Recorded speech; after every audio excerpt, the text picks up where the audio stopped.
Good evening everyone. कैसे हैं आप लोग?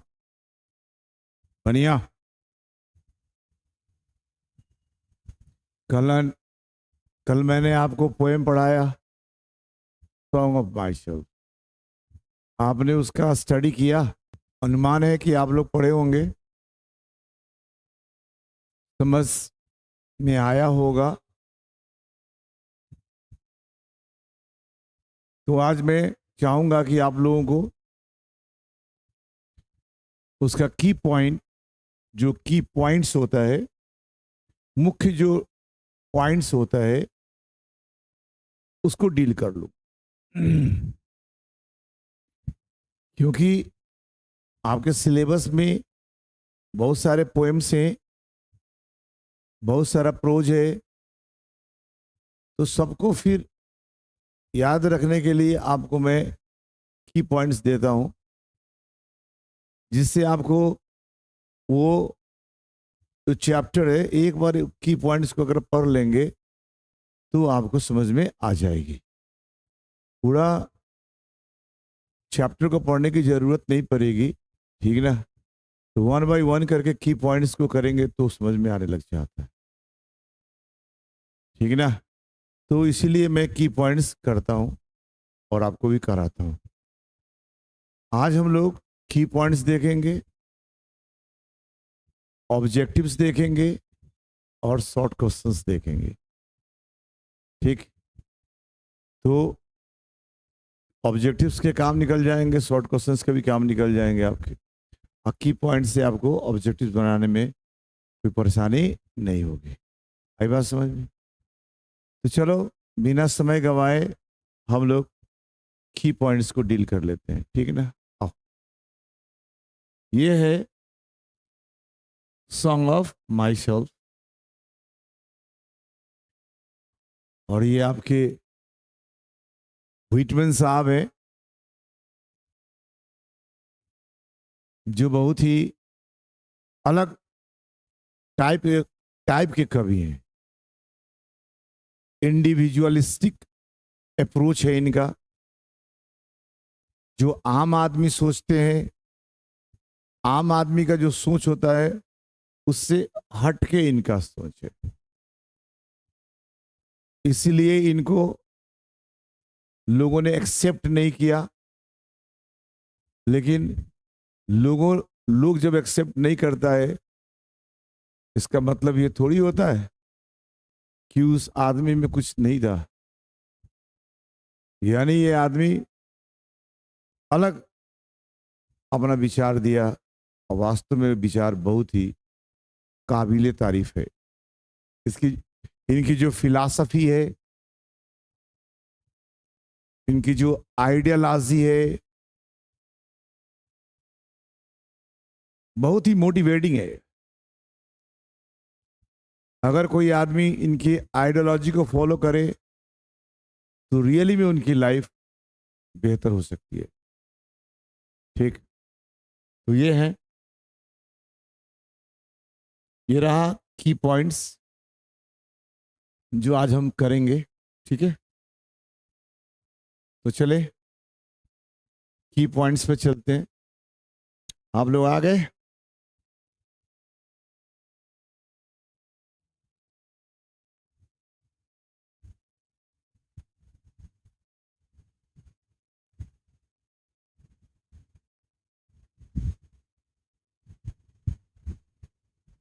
आप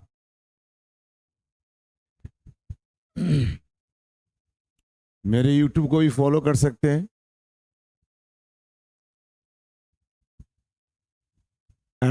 @ठाकुर ब्रिटिश एकेडमी। और मेरा कांटेक्ट नंबर है एक ये वाला, 7717707815। और एक ये व्हाट्सएप नंबर है 9431249095। इस पे आप फॉलो कर सकते हैं, ठीक ना? तो चलिए, ये रहा की पॉइंट्स।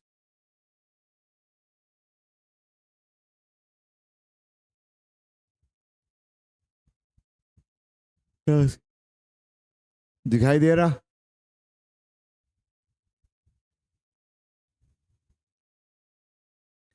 सॉन्ग ऑफ पहला है, number 1, song of myself has been composed by Walt Whitman.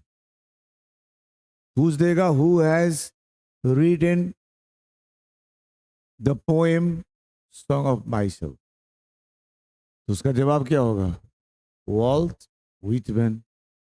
दूसरा क्वेश्चन पूछेगा Walt Whitman has written which poem in your book? The song of myself. ठीक, तो ये पहला हो गया, पोएट एंड पोएम। दूसरा देखो, ये पहला हो गया ना भाई,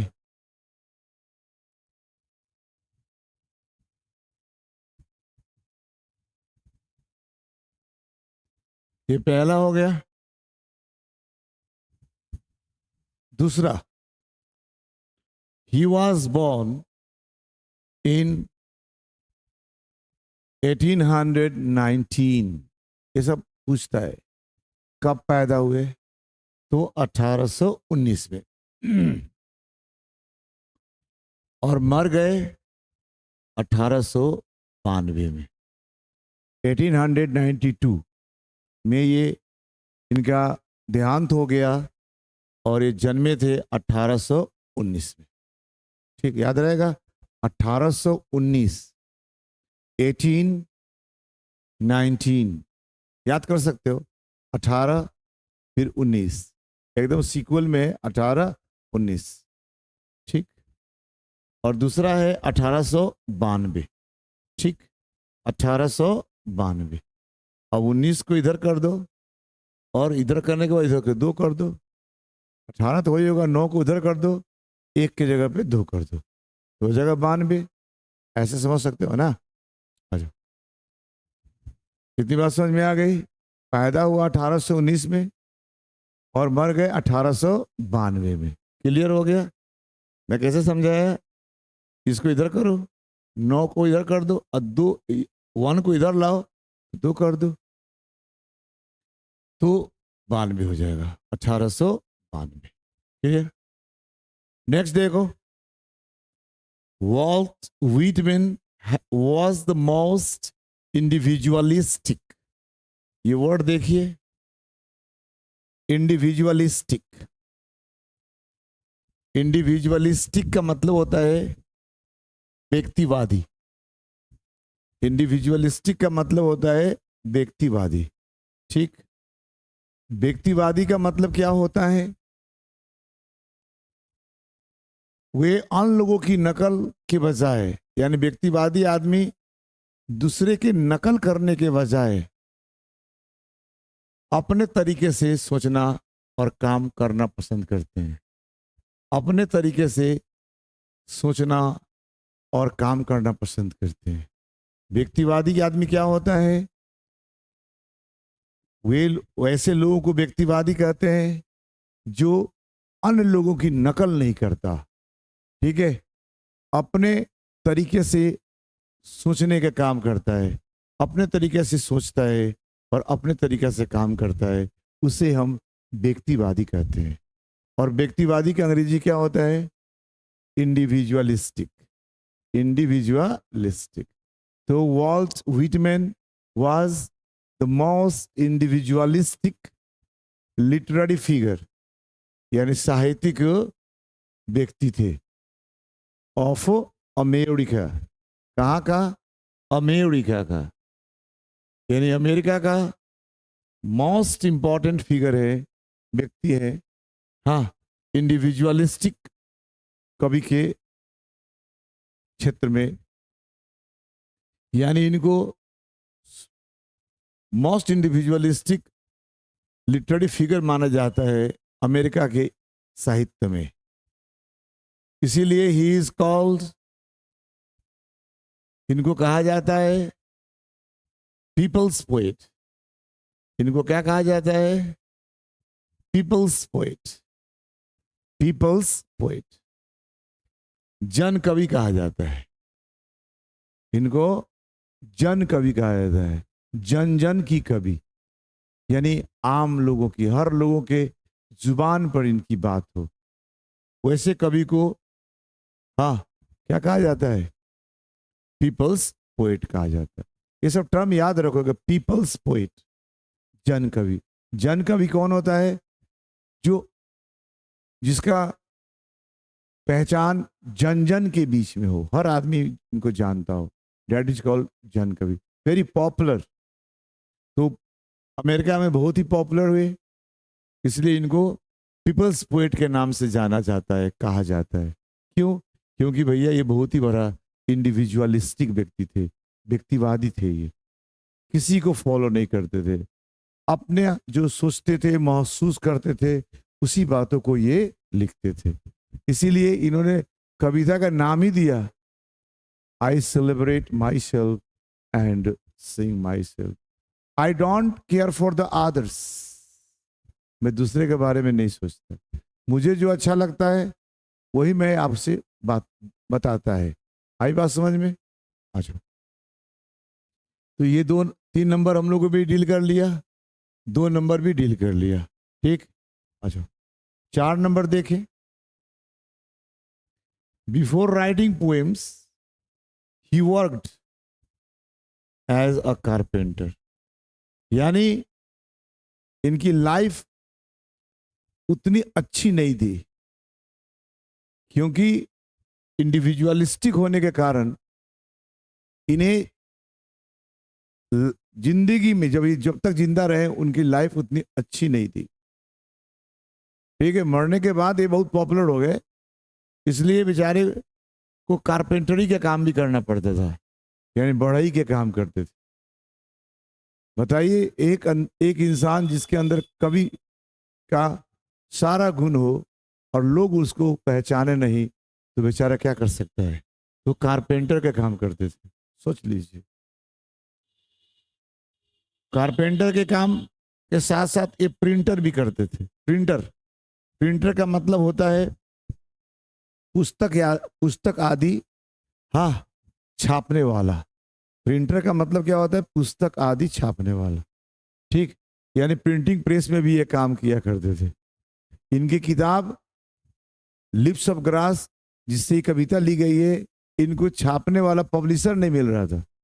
ये अपने दिन रात मजदूरी करके एक एक पैसा बचाकर उसने इस कविता को छपवाया अपने पैसे से। लेकिन लोगों ने फिर स्वीकार ही नहीं करा, क्योंकि लोग उसी को स्वीकार करते हैं ना जो लोगों के लिए, लोगों के हिसाब से बात करता है, जो लोगों को प्रिय है। और ये लोगों की प्रिय बात नहीं करते थे, ये रियलिटी की बात करते थे, ठीक है। इसी से इनका कविता नहीं चला, दिवालिया हो गया एक तरह से समझो। फिर बाद में इन्होंने टीचिंग करना शुरू किया, मरता क्या ना करता यार। फिर एडिटर का काम शुरू कर दिए, जर्नलिस्ट भी थे। ये वॉलंटियर नर्स का भी काम किए, और वॉलंटियर का मतलब होता है स्वयं सेवक। वॉलंटियर का मतलब होता है स्वयं सेवक, यानी वह व्यक्ति जो मदद करता है निःशुल्क रूप से, अपना समय और सेवा प्रदान करता है।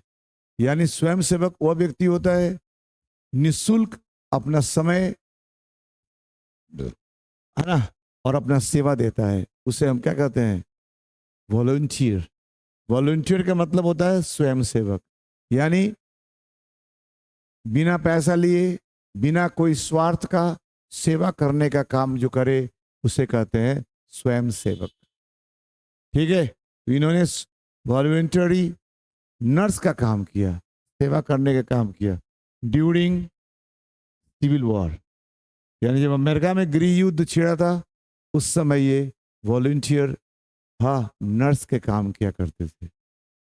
यार कवि जो होते हैं ना भाई, बड़ी भावुक होते हैं, इमोशनल होते हैं, वो किसी को दर्द को देखकर वहां से जाते नहीं है, उसमें लग जाते हैं। इन्होंने ऐसा काम किया। आज के कवि, आज के राइटर जो बहुत पॉपुलर हो गए हैं, बहुत सारे पैसे कमाते हैं, वो ऐसा करेंगे क्या? नहीं करेंगे। ठीक है, उनका एक अलग टसन हो जाता है मेरे भाई। तो ये इतना हम्बल थे कि उन्होंने वॉलंटियर नर्स का भी काम किया। तो कितना काम किया? कारपेंटर का काम किया, प्रिंटर का काम किया, टीचर का काम किया, एडिटर का काम किया और वॉलंटियर नर्स का काम किया। अब वॉलंटियर नर्स कब, किस समय किया? जब अमेरिका में सिविल वार हो गया था, यानी गृह युद्ध। सिविल वार मतलब गृह युद्ध, गृह युद्ध। ठीक है, चार पॉइंट ठीक ठाक समझ में आ रहा है ना? चलो जी, 5 नंबर देखो। 5 नंबर क्या है? All the poems of Walt Whitman are collected in leaves of grass. यानी जितना कविता इन्होंने लिखा है, उन्होंने एक किताब में संग्रह कर दिया। और वह संग्रह, जिसको एंथोलॉजी बोल सकते हो, एंथोलॉजी ऑफ पोएम्स, उसको उन्होंने नाम दिया lips of grass. Lips of grass यानी नाम भी नम नेचर के आधार पे, नेचर से जुड़ा हुआ नाम है। ठीक है, इससे ये पता चलता है कि ये नेचर के कितने करीब थे। और भी कुछ नाम दे सकते थे ना मेरे भाई, और भी कुछ नाम दे सकते थे, बट इन्होंने नाम दिया लिप्स ऑफ ग्रासेस। यानी ग्रास की पत्तियां। ग्रास बहुत छोटे होते हैं लेकिन बहुत शकुन देते हैं। यानी जो नम्र होते हैं, जो हम्बल होते हैं, वही नेचर के करीब होते हैं। जैसे कि लिप्स ऑफ ग्रास, उस पर लोग रौंद भी देते हैं लेकिन वो कभी भी किसी को हरा कर्स नहीं करता। तो ऐसा नाम उन्होंने दिया। यानी कहने का मतलब, a person who is very humble, that very person can be the part of nature. हमारी बात समझ में? जो व्यक्ति बहुत हम्बल होगा वही पार्ट ऑफ नेचर हो सकता है। इस नाम का मतलब यही हुआ, घास जैसा नम्र। ठीक है, which was published 1855 और इन्होंने इस किताब को पब्लिश किया 1855 में पहली बार। And his another work is drum taps. Drum taps यानी 2 बुक है इनके, एक लिप्स ऑफ ग्रास और एक है ड्रम टैप्स। याद रखोगे, लिप्स ऑफ ग्रास और drum taps.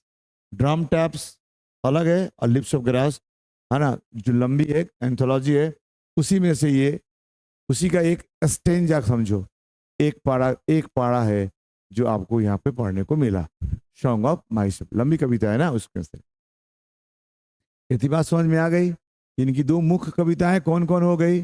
Lips of grass और हाँ ड्रम ट्रैप्स।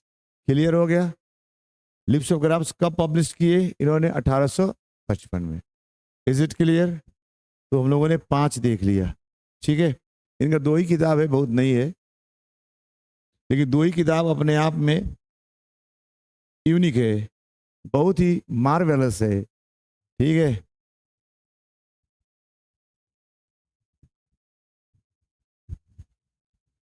ठीक है, बहुत ही मार्वेलस है। नेक्स्ट देखो, the present poem is a lyric. ये क्या है? लिरिक है। लिरिक के बारे में कल बताए थे आपको, संवेदनापूर्ण गीत, संवेदनापूर्ण गीत, इमोशनल सॉन्ग, इमोशनल सॉन्ग।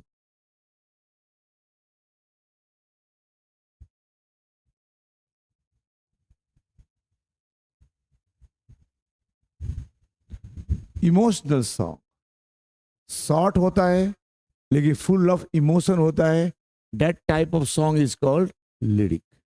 तो ये जो कविता है वो लिरिक है, वो फुल ऑफ इमोशन है। ठीक, क्योंकि ये इमोशन किनका है? कवि का है। इसीलिए वो लिखते हैं, I celebrate myself and I sing myself. ये बहुत डीप इमोशन की बात करते हैं। ठीक, तो ये कौन सा कविता हो गया? लिरिक पोएट है, पोएम है, लिरिकल पोएम कह सकते हो। यानी present poem is lyric, lyric noun हो गया और इससे बनता है लिरिकल एडजेक्टिव। तो लिरिकल पोएम तो हो जाएगा एडजेक्टिव, और the present poem is a lyric, ऐसे में इमोशनल सॉन्ग है। आई बात समझ में? न ये सटायर है, न ये सोनेट है, न ये एपिक है, ये कुछ नहीं है, बस लिरिक है। आई बात समझ? तो 6 नंबर भी आपको मुझे उम्मीद है कि समझ में आ रहा होगा। चलो आगे देखें, 7 देखो। The poet himself is, the poet himself is the speaker. अब कहता है कि इस कविता का स्पीकर कौन है? Who is the speaker of this poem? कौन कविता को बोल रहा है, हम लोग के सामने प्रस्तुत कर रहा है? लिखे तो वही है, Walt Whitman, he is the poet, no doubt, but who is telling all the ideas to the reader? Reader को कौन आइडिया को कन्वे कर रहा है? वो कवि खुद ही है, इसलिए वो आई लिखे, आई celebrate my self, I celebrate myself and sing myself, यानी आई इज द पोएट। इसमें हमेशा आई आया है, तो आई क्या हो जाएगा? I means the poet, the poet. ये कविता में आई आया है, आई का मतलब हो गया द पोएट। इसी बात को यहाँ लिखा गया है, poet is the speaker himself. वो खुद कवि ही खुद स्पीकर है, इस बात को कहने वाले हैं, लिखने वाले भी खुद, और हम लोगों को हम लोग के सामने इस बातों को रखने वाले भी खुद। कविता करने वाले कभी करके चले जाते हैं, हम लोग पढ़ लेते हैं, लेकिन ये खुद हम लोग के साथ बात करते हैं। जैसे एक आदमी दूसरे आदमी से बात करता है, उसी तरह अपनी बातों को हम लोग के सामने रखते हैं। इसलिए इसका स्पीकर कौन है पूछ देगा, हु इज द स्पीकर? तो आप बोलोगे द पोएट हिमसेल्फ, यानी Walt Whitman is the speaker of the poem. आई बात समझ में? आ जाओ। कैसे पता चला कि स्पीकर ही कवि है? क्योंकि इसमें आइस जो प्रोनाउन है वो कवि को डिनोट करता है, वॉल्ट व्हिटमैन के लिए आया है। प्रोनाउन क्या होता है? जो नाउन के बदले में आता है। तो आई प्रोनाउन है, तो किसके बदले में आया? पोएट के बदले में। अब पोएट कौन है? वॉल्ट व्हिटमैन है। इसलिए आप आराम से कह सकते हो ये कविता का जो स्पीकर है कौन है? तो कवि खुद है, Walt Whitman. Is it clear? अरे बात समझ में आ रही है? आ जाओ नेक्स्ट देखो। The poet was the great lover of nature, यानी कवि जो है लवर ऑफ नेचर है। यानी ये मॉडर्न एज के हैं, और मॉडर्न एज के कंसेप्ट के जस्ट ऑपोजिट ये नेचर के कंसेप्ट पर विश्वास करते हैं। मॉडर्न एज में लोग मेटेरियलिस्टिक हैं, भौतिकवादी हैं, नाम, शोहरत, दौलत के पीछे भाग रहे हैं, और ये प्रकृति के पीछे भाग रहे हैं। तो trend being a modern poet, he is talking about nature, yani his motion is backward, and he is moving backward. All the world, the whole world is moving forward, and the poet is moving backwards. आई बात समझ में? सारा दुनिया आगे की ओर, धन दौलत शोहरत पैसा नाम के पीछे, और ये प्रकृति के पीछे, क्योंकि ये जानते हैं कि we are the part of nature. We are born, हम लोग पैदा हुए हैं नेचर में, and after death we will return in nature. और मरने के बाद भी हम लोग कहाँ चले जाएंगे? प्रकृति में चले जाएंगे। यानी प्रकृति हमारा परमानेंट घर है। Nature is our permanent house. ये जो वर्ल्ड है ना टेम्पररी है, we are just a traveller, हम लोग एक यात्री हैं, हम लोग जस्ट एक यात्री है, बस कुछ देर के लिए यहाँ ठहरे हैं, जब हमारा समय आ जाएगा फिर हमको यहाँ से जाना पड़ेगा। लेकिन कुछ लोग ऐसे हैं कि इसी को परमानेंट समझ लेते हैं, उनको बहुत दुख होता है, उनकी प्राण जल्दी नहीं छूटता, ठीक है ना, बहुत दिक्कत होता है। इसलिए आपको यह एहसास होना चाहिए कि भाई we are the part of nature, love nature. If you want to be happy in your life, love nature, live with nature. अगर जिंदगी में खुश रहना चाहते हो, नेचर के साथ रहो, मस्त वाली फीलिंग आएगी आपको। आ जाओ।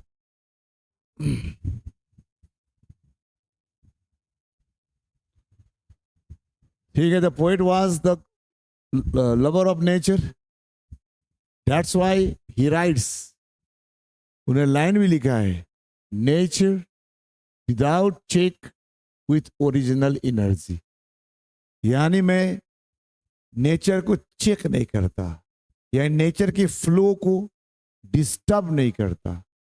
नेचर का एक अपना फ्लो होता है, हम मनुष्य को उस फ्लो में बहना चाहिए, तभी जाके खुशी मिलेगी।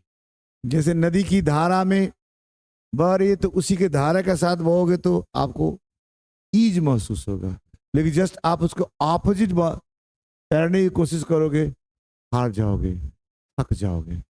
इसीलिए कहता है कि नेचर विदाउट चेक, यानी नेचर को मैं चेक नहीं करता, उसको डिस्टर्ब नहीं करता, ठीक, विथ ओरिजिनल एनर्जी, यानी जो एनर्जी ऊपर से वाले ने दिया है उसी एनर्जी के साथ, यानी जो पॉजिटिव एनर्जी है, यानी पॉजिटिव एनर्जी के साथ मैं काम करता हूँ। यानी जो नेचर के साथ रहता है उसके पास पॉजिटिव एनर्जी होता है, और जो आदमी धन दौलत भौतिकता के पीछे भागता है उसके पास पॉजिटिव एनर्जी नहीं होता, उसके पास all the time negative energy होता है, ठीक है ना। इसीलिए ये लाइन लिखा गया है, और ये जो लाइन है ना ये शो करता है कि भैया जो कवि थे ना वो बहुत बड़ा लवर थे, किसका, नेचर का। आ रही बात समझ में? अरे भाई मेरे भाई आवाज साफ है कि नहीं? आवाज साफ है तो बताना यार, कोई दिक्कत तो नहीं हो रही है? आ जाओ। अब हम लोग 9 देखें, 9 number. Originally he originally lived for 74 years, यानी 74 साल तक वो जिए, हकीकत में जो जिंदगी था, ठीक। 1819 में पैदा हुए और 1892 में मर गए, यानी कि 74 ईयर्स इन्होंने जिया। But in the poem he says, कविता में वो कहते हैं कि मैं 37 साल का हूं। इसलिए जो विद्यार्थी इसको देख रहे हैं कंफ्यूज मत होना, ये उनका एज है, लेकिन कविता में इन्होंने अपने आप को क्या कहा है, 37 साल का कहा है। ओल्ड एंड परफेक्ट हेल्थ, और कहा कि 37 साल का हूं और मैं परफेक्ट हेल्थ में हूं, यानी मेरा हेल्थ एकदम परफेक्ट है, ठीक, 37 साल में एकदम परफेक्ट है। एंड होपिंग, और कहते हैं कि मैं आशा करता हूं, टू सीज नॉट, ये जो प्रक्रिया है वह रुके नहीं, टिल डेथ, यानी मौत तक, यानी ये मानते हैं कि मौत तक वह इसी तरह रहेंगे, इन परफेक्ट हेल्थ। यानी कहने का मतलब है कि इंसान जो नेचर के लवर होते हैं, जो नेचर के साथ रहते हैं, उनका हेल्थ परफेक्ट होता है। हाँ, डेथ तो सबको आनी है, डेथ एक अल्टीमेट रियलिटी है, लेकिन हेल्थ के साथ अगर हमको इस दुनिया को छोड़ना पड़े तो दैट्स द अचीवमेंट, और ये अचीवमेंट तभी मिलेगी जब आप नेचर के साथ रहोगे। लेकिन हम लोग तो जो मॉडर्न आदमी है नेचर से कोसों दूर है, हम लोग नेचर को एकदम टोटल डिस्टर्ब कर रखे हैं, जिसका परिणाम आपके सामने है। भूकंप आया, बाढ़ आया, आ भी रहा है। अभी जाकर दिल्ली देखो, दिल्ली झील बना हुआ है, और इधर बिहार देखो सूखा है। ये सब क्या है?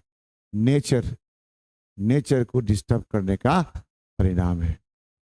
देखो, हम लोग के अगल बगल नदी भी है, लेकिन पानी का लेवल कितना नीचे चला गया है। आज हम लोग पानी के लिए त्राहिमाम त्राहिमाम कर रहे हैं। बिहार में बहुत दिक्कत है पानी का। तो भाई मेरे, आप अगर चाहते हो perfect health, live with nature. Nature के साथ रहने का मतलब do what, do what, do what that is according to nature. यानी वही करो जो नेचर के हिसाब से, वही खाओ जो नेचर के हिसाब से, वही पहनो जो नेचर के हिसाब से। यानी सब कुछ नेचर के हिसाब से करो। ठीक। और मान लो दारू पीते हो, ये नेचर के खिलाफ है। ठीक। स्मोकिंग करते हो, ये नेचर के खिलाफ है। गुटखा खाते हो, ये नेचर के खिलाफ। ठीक। ये नेचर के खिलाफ है। हमें बॉडी में ये सब चीज डालने के लिए बॉडी नहीं बना है। ठीक है। लेकिन आजकल देखो मॉडर्न आदमी, शादी विवाह में देखो, पार्टी फंक्शन में देखो, दारू पीना और उलुल जुलुल हरकतें करना, ये सब एक मॉडर्न ट्रेंड बन गया है। वो अननेचुरल है। इसलिए कभी वो आदमी कभी परफेक्ट हेल्थ में नहीं होता। ठीक। इसलिए कभी कहता है कि मैं 37 साल का हूँ, परफेक्ट हेल्थ में हूँ, और मैं आशा करता हूँ, उम्मीद करता हूँ कि ये सिलसिला डेथ तक खत्म नहीं होगा। That is the feeling of the poet, that is the confidence of the poet. कवि का अपना कॉन्फिडेंस है, क्योंकि भैया नेचर के साथ रहोगे तो तुमको कॉन्फिडेंस आएगा, लेकिन भौतिकता के साथ रहोगे तो कॉन्फिडेंस नहीं आएगा, क्योंकि ऑल द टाइम लगता है कि कुछ लूज हो जाएगा। हाँ, मेरा जगह कोई ले लेगा। हम इसी के टेंशन में रहते हैं। ठीक ना। हम लोग यहाँ अपने दुख से परेशान नहीं है, दूसरे के सुख से परेशान है। That is the modernity. और नेचर में है कि नहीं, जो जितना है उसी में संतुष्ट। ठीक है। उसी को एंजॉय कर रहे हैं, इसलिए उसका हेल्थ परफेक्ट होता है। ठीक है। चलो, तो ये 9 पॉइंट्स था जो इस कविता का की पॉइंट के रूप में मैंने बना रखा है। अगर आप ये 9 पॉइंट को देख लोगे तो मुझे आशा ही नहीं, उम्मीद है, उम्मीद नहीं विश्वास है कि आप इस कविता से संबंधित जितने भी ऑब्जेक्टिव्स होंगे आप कर पाओगे। एक भी ऑब्जेक्टिव आपका नहीं छूटेगा। That is my promise. Okay. तो भाई ये रहा आपका की पॉइंट। की पॉइंट खत्म हो गया, तो मैं इसी के आधार पर आपको, है ना, ऑब्जेक्टिव्स करा देता हूं। तो आपको एहसास हो जाएगा कि सही में कितना इफेक्टिव है ये की पॉइंट। इसके आधार पर हम कितना क्वेश्चंस कर पाएंगे एग्जामिनेशन में। ठीक है। तो ये रहा आपका की पॉइंट्स। चलो अब हम लोग ऑब्जेक्टिव्स देखेंगे। बात समझ में आई है मेरे भाई? कोई प्रॉब्लम तो नहीं हो रही है? प्रॉब्लम है तो बताना यार। ठीक है। तो चलो यार की पॉइंट्स देखते हैं, ऑब्जेक्टिव्स देखते हैं। ये कल खत्म हो गया।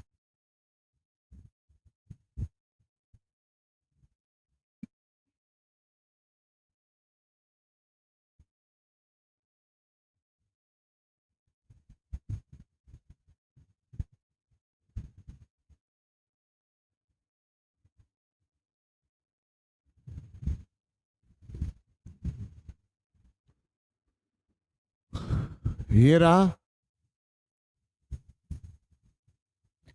Song of my self bye Walt Whitman, और इसका ऑब्जेक्टिव जो आपकी परीक्षा के लिए इंपॉर्टेंट है। क्योंकि ये जो ऑब्जेक्टिव है ना, ये मैंने नहीं बनाया यार, ये प्रीवियस ईयर्स का, प्रीवियस जो ईयर्स है उसके क्वेश्चन है। ये मैं क्वेश्चन बैंक से इसे डिराइव करके लाता हूं आपके लिए कि भैया ये सब क्वेश्चंस पूछे गए हैं। अगर ये क्वेश्चंस पूछे गए हैं तो आने वाले 2024 में इसी में से तो रहेगा, इसके अलावा कहाँ से रहेगा? की पॉइंट्स और ये देख लेंगे, समझ में आने लग जाएगा। आई बात समझ में? तो चलो शुरू करते हैं। चलो देखें,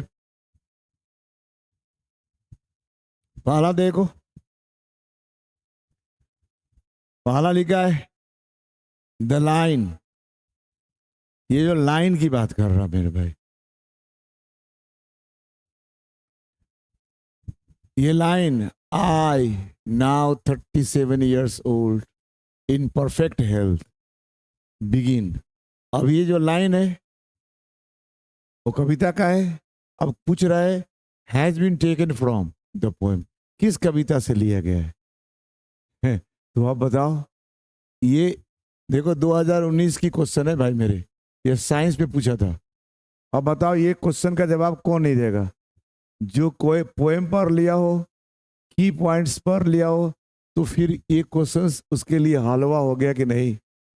आ रही बात समझ में? तो देखो, तो कौन सा होगा ऑप्शन सही?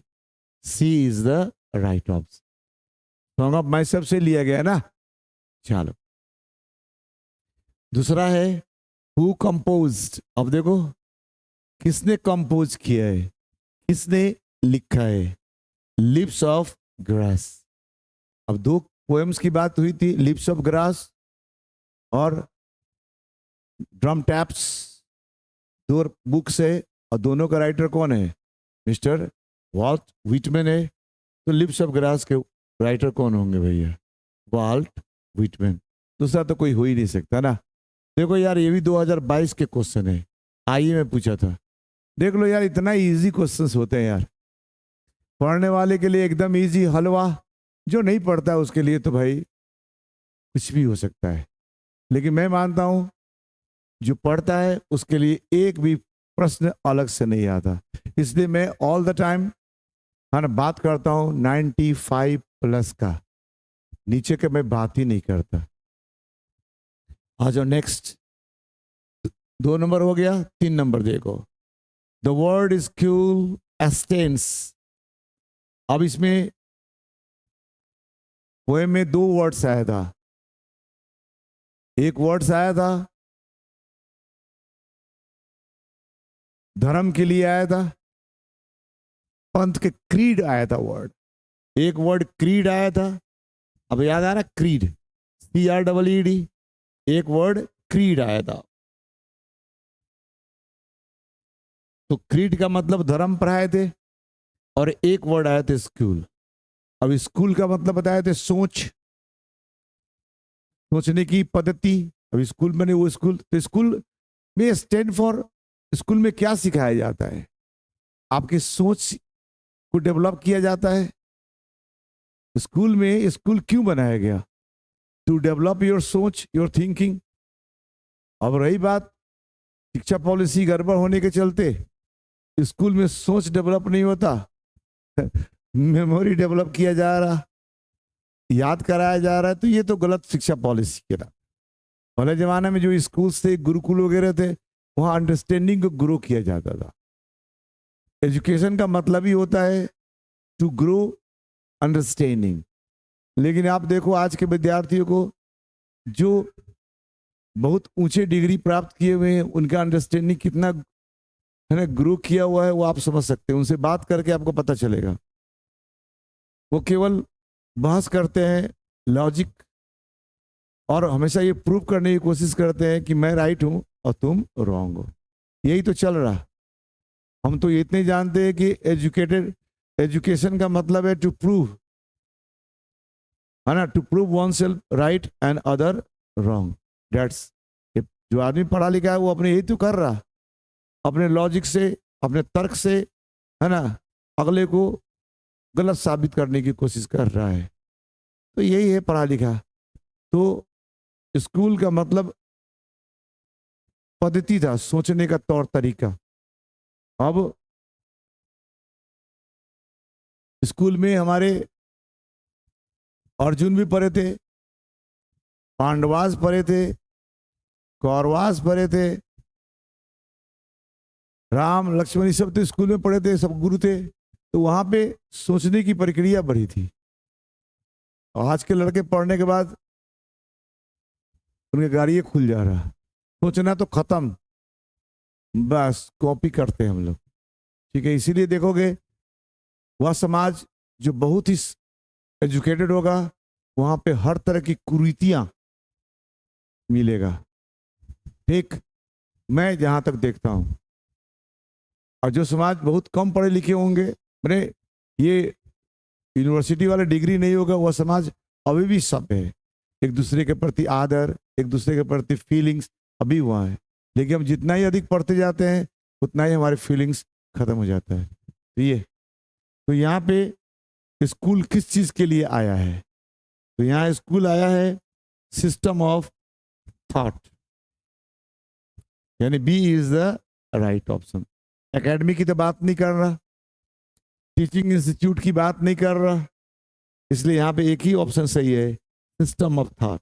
यानी स्कूल किसके लिए स्टैंड कर रहा है? सिस्टम ऑफ थॉट, यानी सोचने का पद्धति।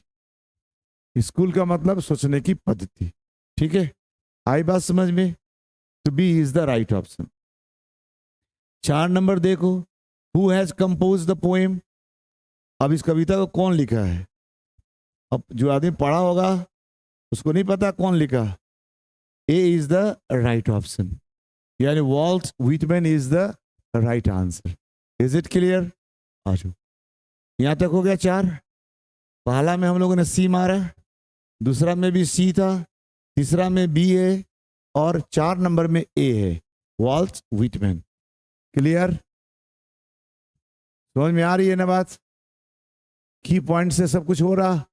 चलो इतना कर लिए तो फिर इसको हम लोग ऊपर करते स्लाइड।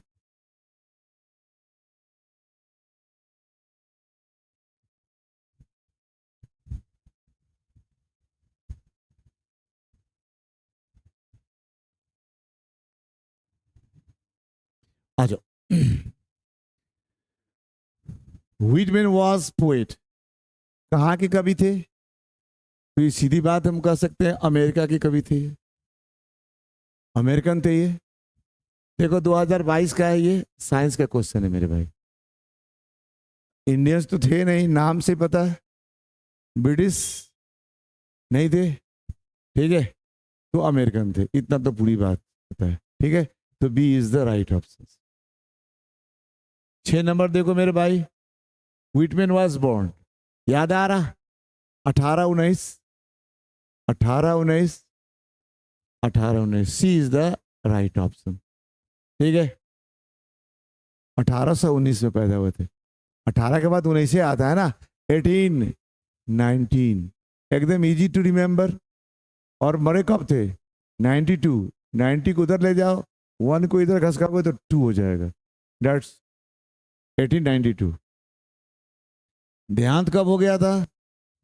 देहांत इनका हो गया था 18, ये वाला D is the right option.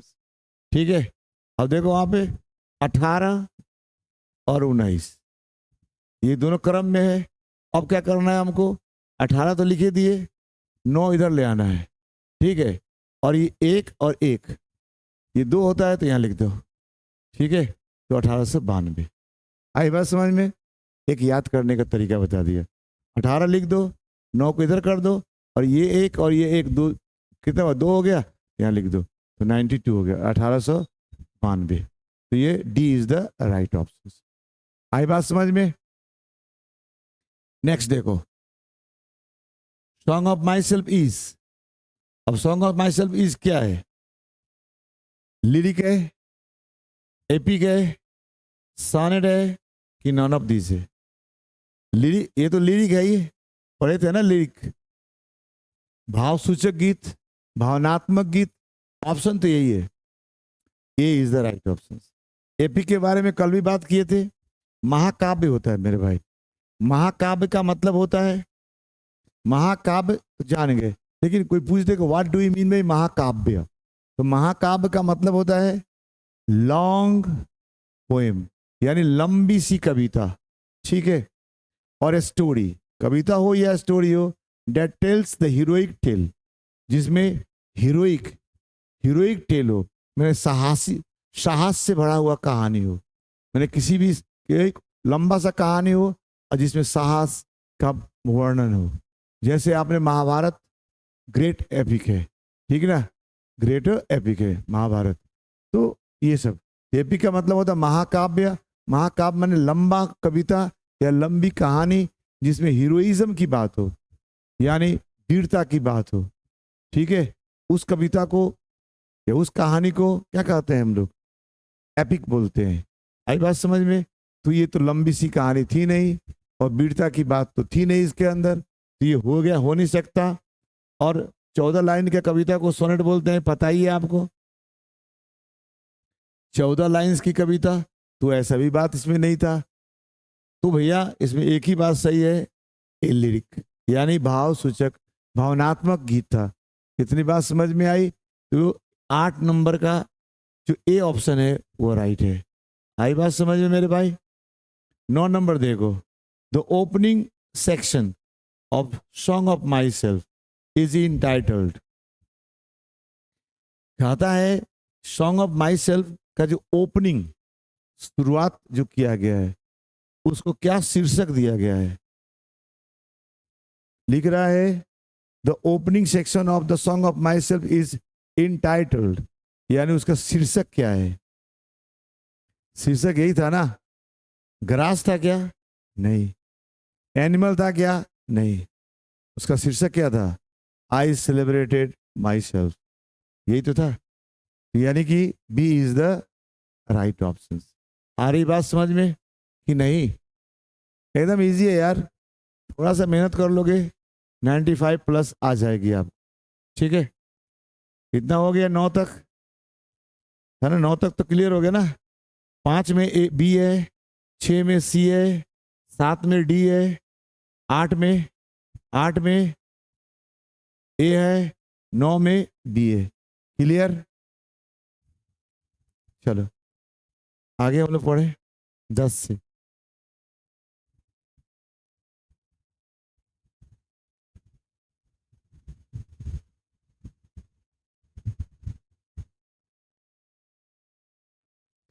Who is the speaker in the song of myself?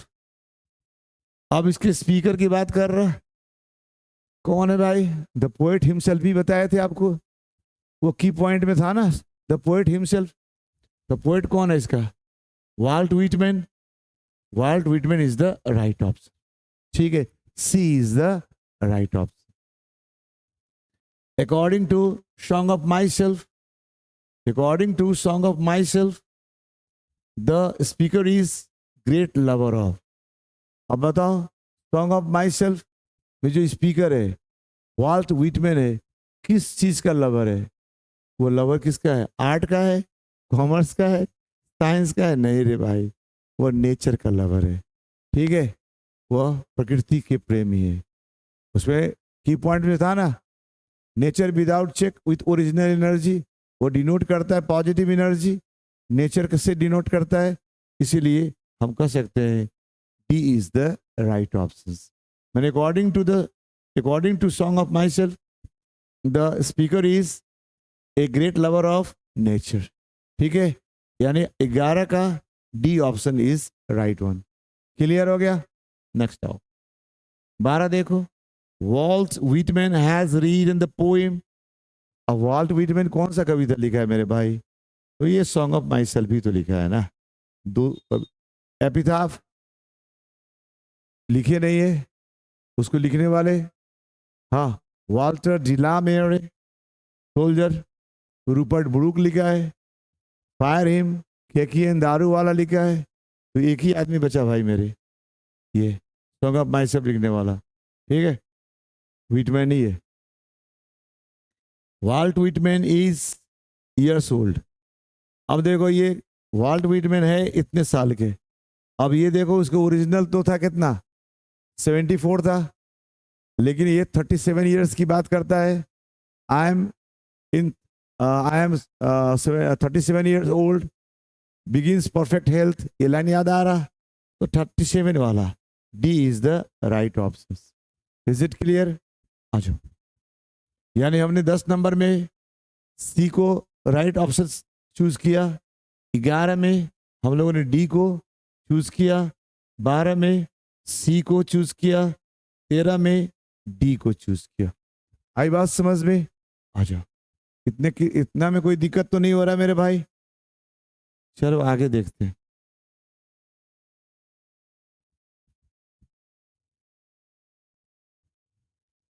चौदह से देखो।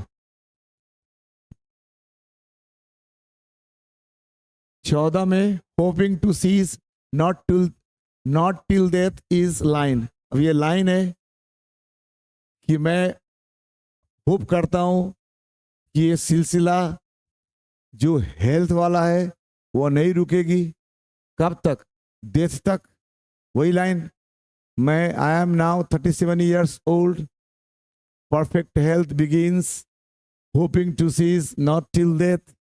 ये लाइन कहाँ से लिया गया? वही तो लास्ट लाइन लिखा होगा ना यार, सॉन्ग ऑफ माई सेल्फ। ठीक है, देखो यार 2018 और 2019 दो बार ही रिपीट है भाई, आर्ट्स में और साइंस में।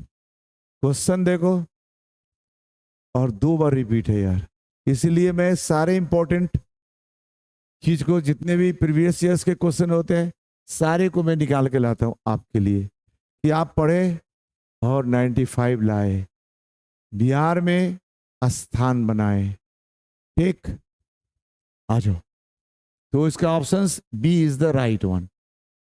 15 देखो, I celebrate myself and sing myself.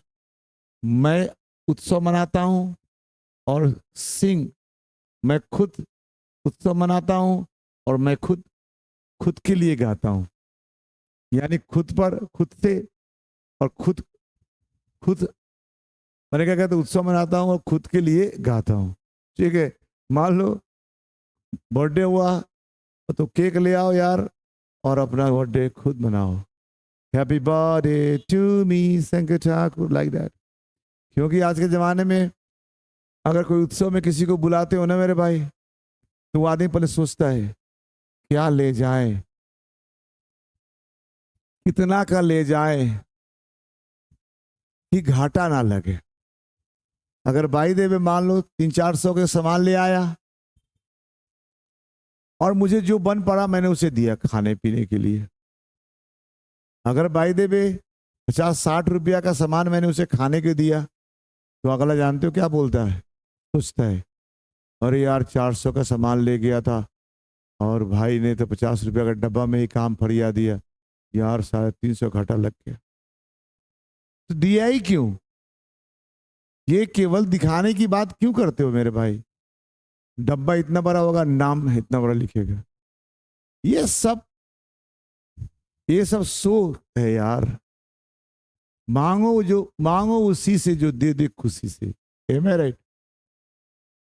तो ये सब चीजें चल रही है। तो इसीलिए कभी भैया अपना उत्सव खुद मनाते हैं, अपना गाना खुद गाते हैं, दूसरे ना उधो का लेना, ना उधो का, माधव का लेना, ना उधो का देना। ये सब की जो कहानी है ना, वो इस तरह का, किसी का ना लेना है ना देना है, बस अपने में जीना है।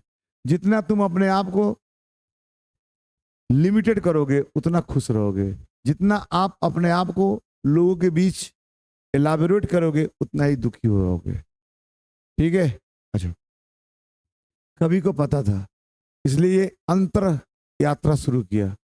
ठीक है, तुम भी करो, तुम भी खुश रहोगे। ये कहां से लिया गया है? रिटन बाय किसने लिखा? तो वाल्ट विटमैन लिखा। A is the right option. In the first line of the poem song of myself, song of myself के जो फर्स्ट लाइन है, first line is the poet. Poet कौन है? I. देखो आ गया ना, I. In the first line of the poem song of myself is, I किसके लिए आया? सॉन्ग ऑफ माई सेल्फ तो पोएट के लिए आया है। तो पोएट जो होगा वही उसका राइट ऑप्शन होगा, D, Walt Whitman. Is it clear? Next देखो, in the poem the song of myself the poet for himself. अब इस कविता में कवि अपने लिए क्या करता है? हंसता है, चिल्लाता है कि गाता है? गाता है ना भाई मेरे। आई सिंग माई सेल्फ, तो गाने की बात कर रहा है, तो सी इज द राइट ऑप्शन। आई बात समझ में? तो 14 में हम लोगों ने कौन सा ऑप्शन सेलेक्ट किया? बी। 15 में हम लोगों ने कौन सा सेलेक्ट किया? ए। 16 में हम लोगों ने कौन सा सेलेक्ट किया? डी। 17 में हम लोगों ने कौन सा सेलेक्ट किया? सी। आई बात समझ में? आ जाओ।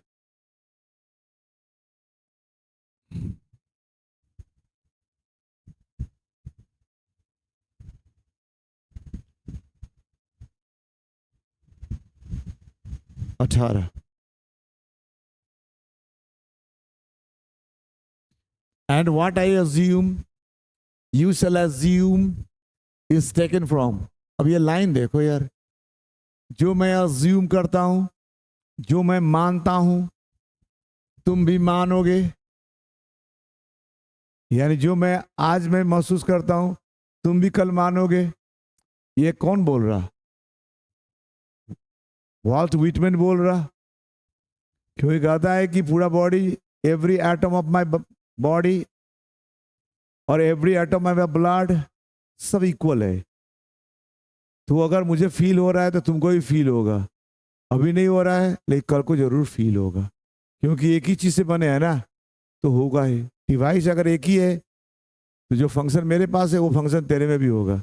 बस इतना ही है कि तुमको वो बात पता नहीं है, अभी तुम्हारे पास इग्नोरेंस है। ठीक है, तो ये बात I assume, you shall assume कहाँ से लिया गया है? तो ये सॉन्ग ऑफ माई सेल्फ की है भाई। तो ये A is the right option. Clear? Next देखो 19 है, I harbour for good and bad is written by. अब ये लास्ट लाइन है ना, कि मैं गुड और बैड दोनों को मानता हूं, दोनों को आश्रय देता हूं, मैं दोनों पर मेरा विश्वास है। यानी कहने का मतलब है कि लाइफ है तो गुड भी होगा, बैड भी होगा, पॉजिटिव नेगेटिव दोनों होता है।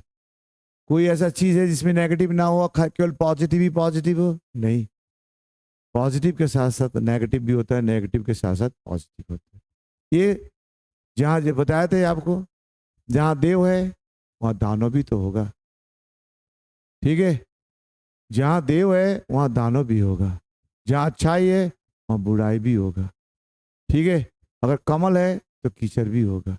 तो ये दोनों चीजें एक दूसरे को कॉम्प्लीमेंट करता है। इसलिए कभी कहता है I harbour for good and bad, यानी मैं गुड एंड बैड दोनों पर, दोनों को मानता हूं। और ये बात कह कौन रहा है? एक ही आदमी कह रहा है भाई, वॉल्ट व्हिटमैन। जॉन किट्स वो ऑटम के बारे में बात करता है यार, जॉन डन प्यार मोहब्बत की बात करता है, और ये जो है ना D.H. लॉरेंस, ये सांप के बारे में बात करता है। तो एक ही आदमी है। C is the right option, C is the right option, Walt Whitman. I celebrate myself and sing myself is from. अब ये लाइन कहाँ से लिया गया है?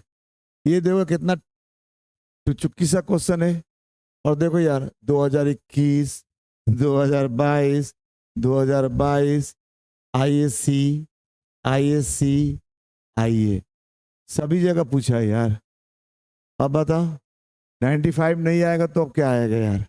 तो कहाँ से लिया गया है यार? तो लिया गया एक ही में ना यार, सॉन्ग ऑफ माई सेल्फ। यानी C is the right option, C is the right option. ठीक, 21 आ जाओ। Works include leaves of grass and drum taps. दो किताब है, leaves of grass and drum taps. अब ये देखो ये क्वेश्चन है 2021 का साइंस का। कहता है किसका ये किताब है? वॉल्ट व्हिटमैन का, D.H. लॉरेंस का, T.S. इलियट का, वॉल्टर डिलामेयर का? यार ये वॉल्ट व्हिटमैन का है। इनका दो ही किताबें था, leaves of grass and drum taps. आई बात समझ में? ये क्लियर हो गया? तो हमने 18 में कौन सा टिक लगाया? ए। 19 में क्या टिक लगाया? सी। 20 में क्या लगाया? सी। और 21 में क्या लगाया? ए। आई बात समझ में? कोई परेशानी तो नहीं हो रही है मेरे भाई?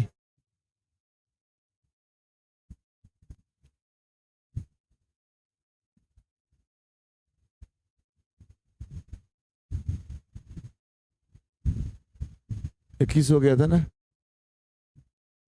22 देखो, 22 देखो, I permit to speak at every hazard is taken from. और ये जो लाइन है ना, मैं हर स्थिति में बोल सकता हूँ, हर खतरा में बोल सकता हूँ। Means I have the capacity, क्योंकि मैं ऐसी जिंदगी फॉलो किया हूँ, ऐसा नेचर के साथ रहा हूँ कि मुझे हरा कोई भी हैजर्ड, कोई भी खतरा मुझे हरा डरा नहीं सकता। इसलिए मैं हर परिस्थिति में अपने आप को तैयार रखता हूँ। और ये बात एक ही आदमी कर सकता है, वह है कौन? Mister Walt Whitman. और वाल्ट व्हिटमैन ने कौन सा कविता लिखा है भाई मेरे? ये song of myself, song of myself. अब ये देखो क्वेश्चन, ये 2021 का आईए में क्वेश्चन था यार, आई बात समझ में? सब रिपीटेड क्वेश्चन है यार। नेक्स्ट देखो, Walt Whitman worked as volunteer nurse. बताया था ना, स्वयं सेवक के तरह काम किया था सिविल वार में, अमेरिका के सिविल वार में। स्वयं सेवक यानी बिना पैसे, है ना, मैंने बिना पैसे के बस निस्वार्थ भाव से सेवा करने वाले को क्या बोलते हैं? स्वयं सेवक बोलते हैं। और इन्होंने स्वयं सेवक का काम किया था, है ना, कहाँ? अमेरिका के सिविल वार में। ठीक है, तो ए इज द राइट ऑप्शन। और ये देखो क्वेश्चन 2021 का आईए में पूछा है, आई बात समझ में? तो ये 23 क्वेश्चंस थे जो आपको, है ना, पिछले साल से प्रीवियस ईयर्स जितने भी, है ना, वहां से मैंने लाया था आपके लिए, आपने बनाया। और भी जो भी क्वेश्चंस बैंक होंगे आपके पास, आप उससे बनाने की कोशिश करोगे। मुझे उम्मीद है कि आपको एक भी क्वेश्चन नहीं छूटेगा। बस आप क्या करोगे, वह की पॉइंट्स को, है ना, 2-3 बार पढ़ने की कोशिश करोगे। हाँ, एक भी क्वेश्चंस नहीं छूटेगा। तो ये हम लोगों ने ऑब्जेक्टिव देख लिया, की पॉइंट्स देख लिया। अब हम लोग इसके शॉर्ट क्वेश्चंस देख लें, जो 2-2 नंबर के पूछता है, 5-10 नंबर के लिए आता है। तो हर पोएम से होंगे, इसके भी कुछ क्वेश्चंस हैं जो हमने कुछ बना दिए हैं आपके लिए, आप आराम से उसको देख सकते हो। ठीक है, तो इसको मैं क्लोज कर दे रहा हूं। ठीक है,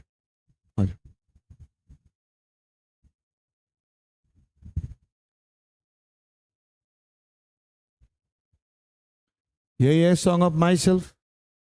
सॉन्ग ऑफ माई सेल्फ है, लेसन 2 है सॉन्ग ऑफ माई सेल्फ। इसी का हम लोग क्वेश्चन एंड आंसर देखेंगे, क्वेश्चन एंड आंसर देखेंगे। ठीक है, जो बुक में है वही वाली वाले, यहाँ पे ट्रू एंड फॉल्स की बात कर रहा, ट्रू एंड फॉल्स की बात कर रहा, true and false. Line true को है कि फॉल्स है? The poet enjoys himself and sing himself. वह स्वयं आनंद लेते हैं, स्वयं गाना गाते हैं। सही है गलत है? एकदम सही है यार, ट्रू है। Speaker is different from others, कभी दूसरे से अलग है, एकदम अलग है, इंडिविजुअलिस्टिक है ना, इसलिए राइट है। The poet discard nature's beauty, ये तो नेचर का पोएट है, पोएट ऑफ नेचर है, तो जो नेचर का पोएट होगा वो डिस्कार्ड कैसे करेगा, छोड़ेगा कैसे, त्यागेगा कैसे? इसलिए ये गलत हो जाएगा मेरे भाई। एवरी एटम, ब्लड में जितने परमाणु है उनके हिसाब से वो same in all human beings, सब में सेम है। यही बात तो वो कहना चाहते हैं ना। तो एकदम सही वाली बात है कि हर आदमी का जो ब्लड है, जो जो परमाणु से बना है, यानी जो ब्लड का एलिमेंट है, उसमें बताएं सॉइल एंड एयर, वो सबके अंदर पाया जाता है। सबके अंदर जीव होता है। सब इंसान अपने माता पिता से पैदा होता है, माता पिता भी अपने माता पिता से पैदा होता है इसी धरती पर। तो ये सभी लोग एक है, इसी बात को कहना चाहते हैं ना। तो ये बात इसमें आ रहा है, ये गलत तो ही होगा, सही तो होगा ना। Every atom of blood is same, खून का जो एक एक परमाणु है सभी आदमी का सेम है। बात तो सही बोल रहा, इसे ट्रू हो जाएगा। The poet is associated with particular school of thought, यानी एक अलग टाइप का विचार इनका है, एकदम अलग टाइप का विचार है, आम आदमी के विचार से हटके है, इसलिए हम सही है। ठीक है। The poet has overcome his greed, उन्होंने अपने लालच पर वो काबू पा लिया था, हम सही है। वो लालची नहीं थे, इसलिए ट्रू हो गया। यानी इसमें से 5 है, 1 2 3 4 5 6, 6 में एक ही फॉल्स है, बाकी सब ट्रू है। ठीक है, यहाँ आंसर भी है, आप देख सकते हो। तो ये हो गया ट्रू एंड फॉल्स वाली, जो किताब में है वो करा दिया। ठीक है, आई बात समझ मेरे भाई?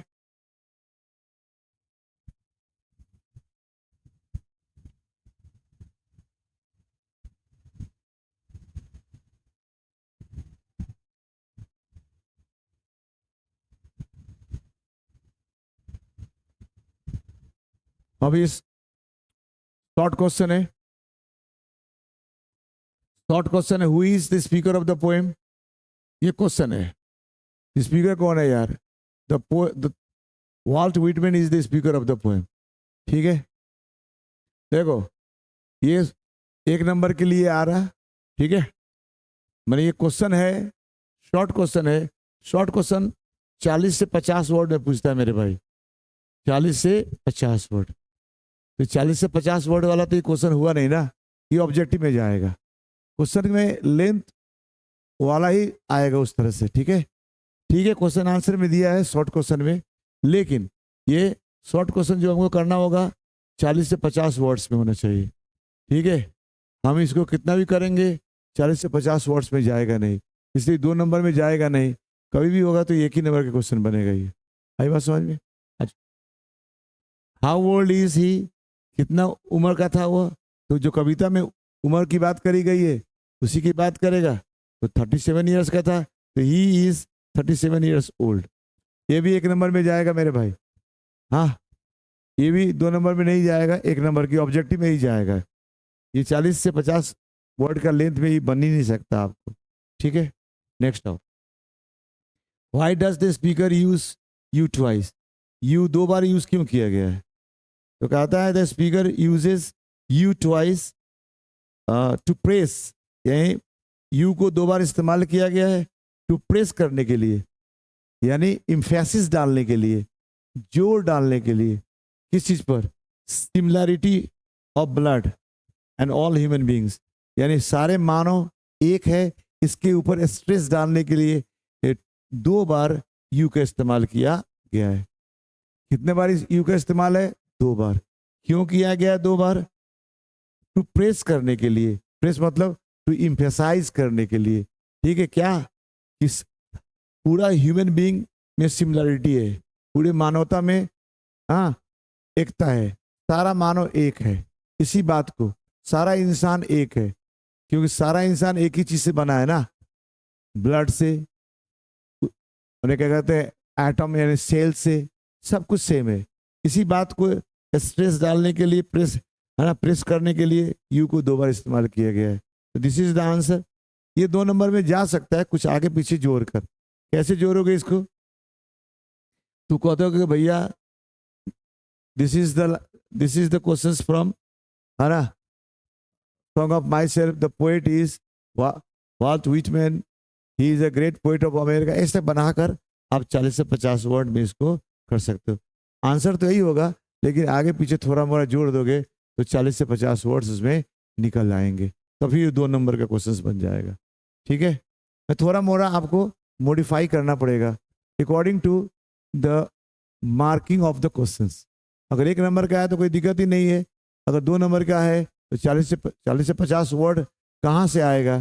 तो कवि के बारे में लिख कर, कविता के बारे में लिख कर, और ये सब करके। आई बात समझ में? थोड़ा सा दिमाग तो चलाना पड़ेगा। ठीक है, नहीं भी चलाओगे तो लिख दोगे तो 2 नंबर की जगह पर 1 नंबर दे देगा, और क्या करेगा।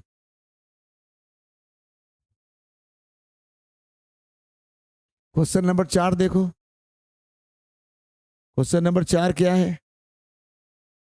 What is mean by nature without check with original energy? ये लाइन है, इसका मतलब क्या है? तो nature without check with original energy means positive force. बस इसका मतलब ही क्या है? पॉजिटिव फोर्स है। Without check with original without check nature, let it continue, यानी बिना नेचर को डिस्टर्ब किए काम को जारी रखना with positive force, that is the meaning of हाँ nature without check with original energy. अब ये 2 नंबर की क्वेश्चन अगर बनती है तो आपको 40 से 50 वर्ड पुराना पड़ेगा। कैसे बनेगा?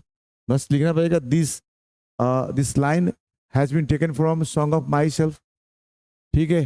The poet is Walt Whitman, he is a poet of America, he is a great individualistic poet of America, he is called the people's poet, ठीक है।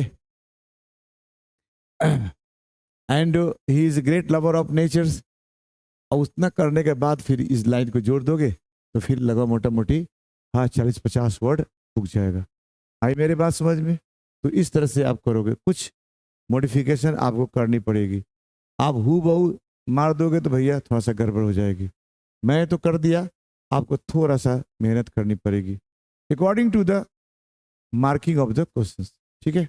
नेक्स्ट आओ, what is the theme of the poem? Theme का मतलब होता है central idea. Central idea, main idea क्या है? कविता के पीछे क्या क्या उद्देश्य है कवि का कहने का, वही बात पूछ रहा है। The theme of the poem is reflection of individualistic thought, यानी इसमें इंडिविजुअलिस्टिक थॉट का रिफ्लेक्शन है। कवि जो है ना इंडिविजुअलिस्टिक है, अलग हट के बात कर रहा है, वही इसका थीम है। क्या थीम है जी? It gives the message of oneness of human being, यानी ये पूरा का पूरा कविता वननेस पर, वननेस ऑफ ह्यूमन बीइंग, सारा मानव एक है, इसी पर फोकस है, इसी पर स्ट्रेस है, यही बात कहना चाह रहा है और यही इसका थीम है। थीम क्या है? Oneness of human being, oneness of human being. ये अब ये भी 2 नंबर के क्वेश्चन पूछेगा तो फिर आगे पीछे अपना वही फंडा, ये जो कविता है ये है वो है करके उगा लोगे यार। 6 नंबर देखो, how does the speaker establish A relations between me and you? अब 2 के बीच के रिलेशन कैसे बनाना चाहते हैं? मी माने कवि, यू माने रीडर, वी पीपल। हाँ, इन दोनों के बीच में क्या रिलेशंस की बात करता है? How does the speaker establish, कैसे स्थापित करता है हर रिश्ता किसके बीच में? मी में और यू में, यानी अपने में और रीडर में। तो speaker establishes the relations between me and you, करता है रिश्ता स्थापित करता है। कैसे? वो कहता है कि our parents are the same and our blood is the same, यानी हमारे माता पिता सेम है और हमारा ब्लड भी सेम है। इससे मी और यू में क्या किया है ना, रिलेशनशिप बनाया, ठीक है। यानी दोनों इक्वल है, मैं भी वैसा ही हूँ, तुम भी वैसा ही हो, यानी मैं ही माता पिता से बना हूँ, तुम भी माता पिता से बने हो, तुम वहीं से पैदा हुए हो, हमारे अंदर ही ब्लड है, तुम्हारे अंदर ही ब्लड है, मेरे ब्लड में जो एलिमेंट है तेरे ब्लड में भी वो एलिमेंट है। That is the relation the poet कभी चाहता है स्थापित करना, मी और यू। मी मतलब पोएट हो गया और ये यू मतलब रीडर हो गया, ठीक है, रीडर्स। ऐसा आई बात समझ में? 7 नंबर देखो, what does he observes in summer? He observes in summer a spear of grass. क्या ऑब्जर्व करते हैं? भाला घास, यानी घास को ऑब्जर्व करता है। याद आ रहा? ये तो सिंगल 1 नंबर के क्वेश्चन है यार। अच्छा, अगर दोनों ने पूछ दिया खुदा ना खास्ते, बिहार बोर्ड है भाई, तो फिर आप लिख लोगे यार कि ये जो स्टेटमेंट है कि मैंने, ये कवि है वॉल्ट व्हिटमैन है और इन्होंने एक किताब लिखा है ना, एंथोलॉजी लिखा, लंबा सा कविता लिखा जिसका नाम है लिप्स ऑफ ग्रास। वो बहुत ही है ना थॉटफुल है, इंडिविजुअलिस्टिक थॉट से भरा हुआ है, उसमें बहुत सारे है ना सेक्सुअल इमेजरीज है। इसके लिए वो किताब बहुत ही कंट्रोवर्शियल रहा था। उसी में ये लिखते हैं कवि, मैंने उसी का एक कविता का पार्ट है और उसी में ये कवि लिखते हैं कि भाई मैं अपना उत्सव मैं खुद मनाता हूँ, अपना गाना मैं खुद गाता हूँ और मैं घूमता हूँ अपने हिसाब से, और देखने को मैं क्या देखता हूँ, ऑब्जर्व करता हूँ ध्यान से, वह देखता हूँ भाला घास। ठीक, तो थोड़ा सा आप छोटे छोटे छोटे छोटे वर्ड लगाकर 40 से 50 वर्ड उगा लोगे। ठीक है, अच्छा, इतनी बात समझ में आ गई। 7 क्वेश्चन बन गया मेरा। 7 क्वेश्चन हमने कर लिया यार। अच्छा, 8 क्वेश्चन देखते हैं। 8 क्वेश्चन, ठीक। 8 नंबर क्वेश्चन देखो। What has form the speakers blood? Speaker का ब्लड किस चीज से बना है? स्पीकर का ब्लड किस चीज से बना है? यानी लेखक का ब्लड किस से बना है?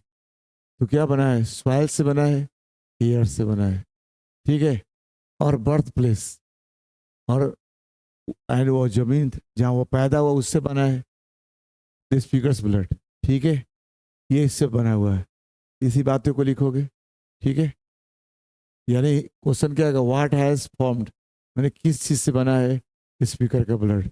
स्पीकर का ब्लड सॉइल से बना है और एयर से बना है, और उस जमीन से बना है जहाँ वो पैदा हुआ है, उसके एटमॉस्फेयर। ठीक है, क्योंकि जो सराउंडिंग्स होता है, एटमॉस्फेयर होता है, वो एक दूसरे को प्रभावित करता है। ठीक है, 9 नंबर के क्वेश्चंस देखो। What does he hope to do? वो क्या आशा करता है करने का? कभी, ही मतलब द पोएट, ही मतलब द पोएट, द पोएट क्या आशा करता है करने का? तो कहता है कि वो स्वस्थ रहेगा माने मृत्यु तक। द पोएट 37 years old, यानी कभी 37 साल का है, and he is in perfect health, एकदम परफेक्ट हेल्थ में है।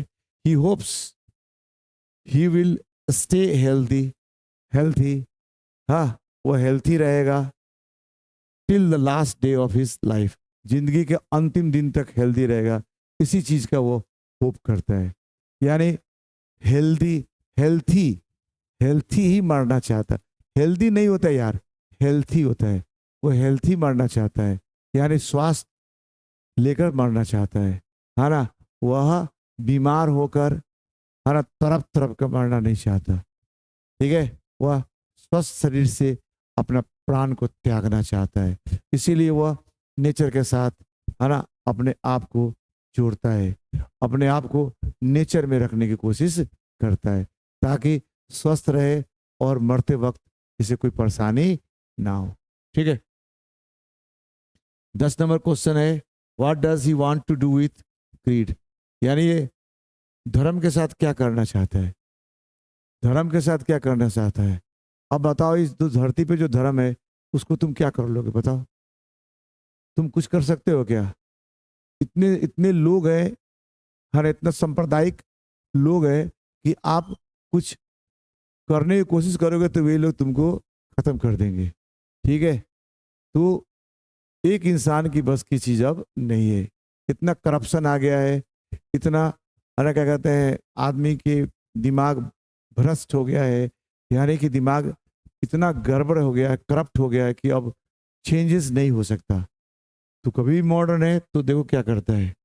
He wants to know the system of thought and with creed in abeyance, यानी वो क्या चाहता है? बस वो देखना चाहता है कि क्या है सिस्टम ऑफ थॉट, यानी सोच क्या है, और धर्म जो अभ्यांस में है, यानी डाउट में है, बस उसको वो देखना है, चाहता है। कर क्या सकता है? कुछ नहीं कर सकता। बस इसको जानकर इससे अपने आप को अलग कर लेना चाहता है। यानी जिस दिन तुमको पता चल जाएगा जो धर्म जो हर लोग फॉलो कर रहा है, जिसके लिए रोज मारा पीटी कर रहा है, हाँ, दंगा हो रहा है, ये धर्म कोई काम का नहीं है। इसको छोड़ देने में ही भलाई है। ठीक, तो और जो सोच, जो फिलॉसफी हमारे समाज में पाई जा रही है आज के दौर में, वो भी कोई काम का नहीं है, फ्रूटलेस है, बेकार है। तो इन सबको तुम छोड़ना है। अब तुम छोड़ कब सकते हो? जब इसके बारे में जान जाओगे तो। ठीक है, मान लो सिगरेट के डिब्बे पे लिखा रहता है smoking is injurious for health, लेकिन आदमी पढ़ता है और पीता है। क्यों? क्योंकि उसे वो एहसास नहीं है।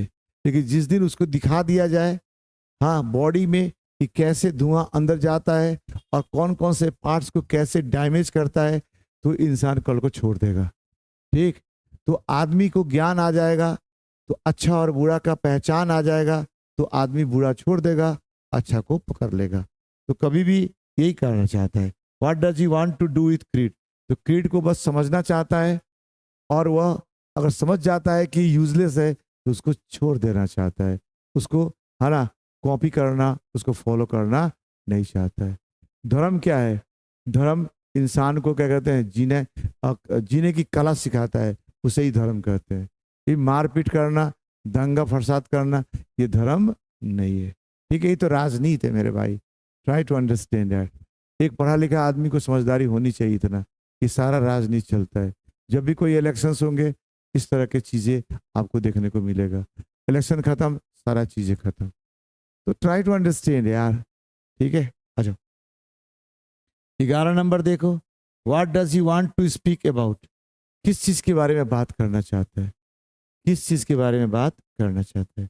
He wants to speak at every hazard, यानी हर प्रकार के खतरा के बारे में ये बात करना चाहता है। क्योंकि जिंदगी है तो खतरा तो होगा ही। हाँ, जिंदगी एकदम मजे की चीज नहीं है। जिंदगी में हर वक्त, हर वक्त आदमी की जिंदगी में हैजर्ड है। लेकिन आदमी जो जिंदगी को समझता है, उसे, है ना, डील कर लेता है, उसको, है ना, उससे निपट लेता है। लेकिन जो आदमी जिंदगी को नहीं समझता है, वह निपटता नहीं है, परेशान हो जाता है, बेचैन हो जाता है ना, रोता है, डिप्रेशन में चला जाता है। इसलिए कभी जो है ना, वह he wants to speak at all hazard, यानी हर चीज के बारे में बात करना चाहता है।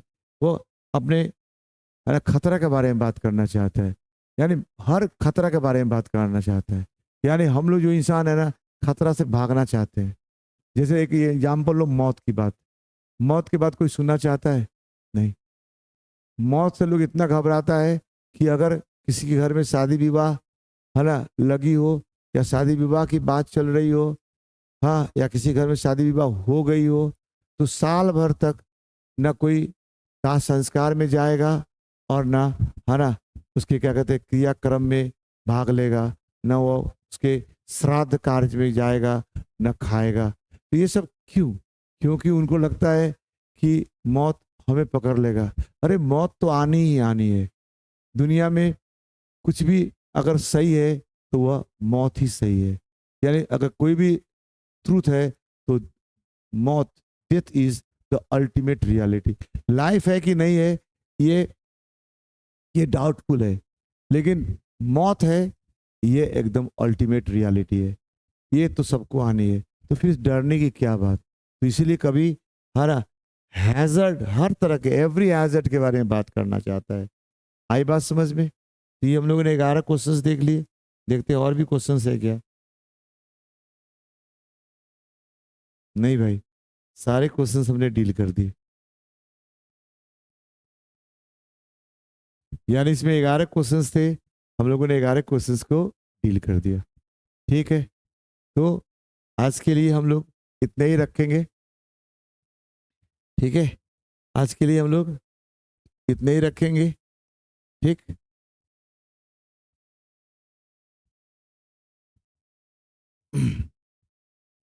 आज के लिए हम लोग इतना ही रखते हैं।